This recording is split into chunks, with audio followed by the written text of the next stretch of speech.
Dulu koar-koar janji bela Lesti Kejora, ayah angkat Rizky Bilar dikecam netizen, ucapan ditagih. Berikut janji ayah angkat Rizky Bilar pada Lesti Kejora yang kini dikecam oleh netizen.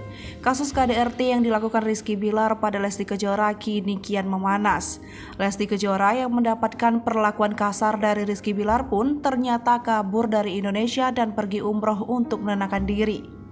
Tak hanya sendiri pergi umroh, Lesti Kejora ditemani oleh keluarganya dan juga sang anak Baby L. Melakukan KDRT pada Lesti Kejora, Rizky Bilar pun mendapat kecaman dari beberapa rekan artis dan netizen.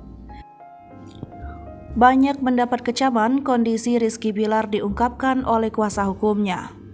Menurut kuasa hukumnya, Rizky Bilar saat ini sedang mengalami gangguan psikis sehingga belum dapat berbicara. Bukan hanya kuasa hukum Rizky Bilar saja yang buka suara saat ini, kakak dan ayah angkat juga mulai klarifikasi terkait suami Lesti Kejora itu. Dalam beberapa klarifikasi, Izhar Milendra atau kerap disapa Pak EN, ayah angkat Rizky Bilar terlihat sangat membela suami Lesti Kejora.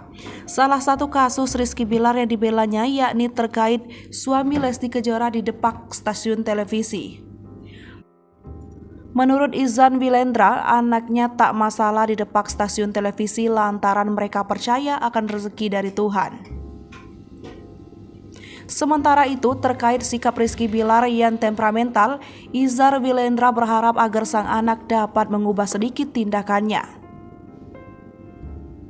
Mati-matian bela Rizky Bilar, video lawas Izhar Milendra mulai kembali ramai dibicarakan netizen.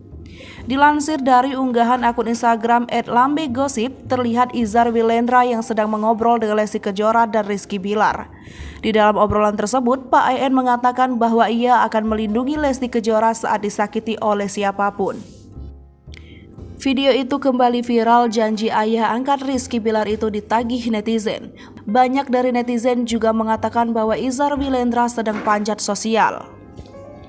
Hai pemirsa Sri Popo TV, jangan lupa komen, like, dan subscribe, serta tonton terus berita-berita terupdate lainnya